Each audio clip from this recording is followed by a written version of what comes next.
What's up, guys? Chocolate Milk here, and today I'm going to talk to you about another Destiny 2 video. Um, Hope everybody's enjoying the Crimson Days event that's still going on. The Doubles Crucible has been a lot of fun. I've been enjoying it immensely. It's like a kind of a mini trials. I'm really enjoying it. Let's get on to the This Week at Bungie blog post. And this week at Bungie, they talk about the Faction Rally. So the Faction Rallies are returning next week. The event will kick off at 9 a.m. Pacific Standard Time on February 20th. And this time, they say, you can knock out lost sectors as fast as you can kill the bosses with no timers to hold you back.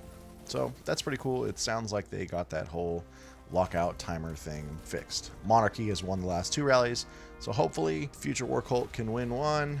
They go on to, explain what faction rallies are to people who haven't done them, but then they also go on to show some new weapons that have been added to the packages for the upcoming event. And they show an image of 3 different weapons. You have a fusion rifle for Dead Orbit, a hand cannon for Future War Cult, and a scout rifle for New Monarchy. Those 3 weapons, again, will be added to the reward pool for faction packages. And then they show the image of the auto rifles from the last faction rally event, so hopefully I can get my hands on that Future War Cult auto rifle that I so wanted. Up next, they got the rewards for the winning faction, and New Monarchy will get a pulse rifle. Dead Orbit will also get a pulse rifle, and Future War Cult will get a scout. Now, that scout looks a lot like Nameless Midnight, so I'm really interested in that scout rifle, but at the same time, I wouldn't be too upset getting that Dead Orbit pulse rifle. In my opinion, the New Monarchy pulse rifle just doesn't look that great to me. It doesn't stand out. IMO. Up next, they talk to senior designer John Wisniewski about some exotic tuning, and John goes on to talk about when Destiny first launched, they built, playtested, and shipped a batch of exotic weapons that they had hoped would be worthy of our time and hype, and we enjoyed them at first, but they didn't really feel exotic. They didn't feel like they had this power that previous exotics in D1 had. So they decided that they're going to be doing some sandbox updates for exotic weapons. So they're going to be pushing out one of the first Destiny 2 sandbox updates, which are solely focused on exotic weapons. Now these updates includes a tuning pass on exotic gear focused on adding and or increasing player power spikes, focused on low usage items, but all items are being considered, and they want to lean into an item's established gameplay and push it harder. And they're going to try and avoid catch-all improvements that dilute item identity.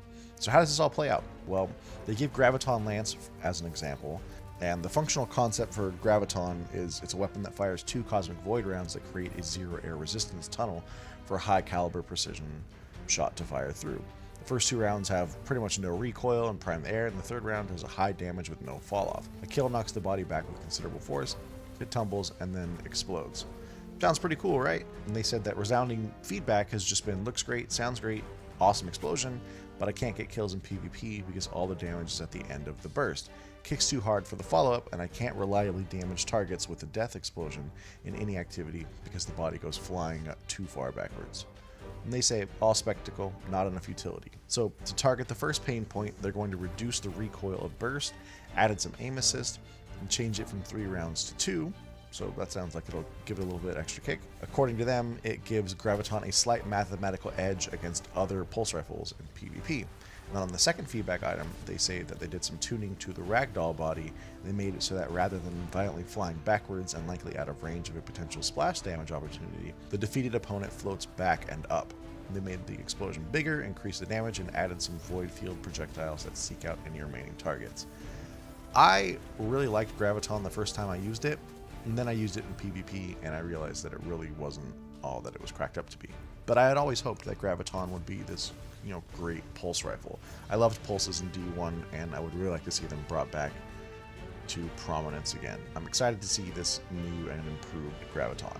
And they said that Graviton is one of the more exaggerated examples to help describe how they're looking at their goals and to apply them to the gear. And they say at the time of this writing, the weapons that are not getting an update are Merciless, Telesto, Wardcliff Coil, Mida Multi-Tool, Colony, Legend of Acreus, and Vigilance Wing.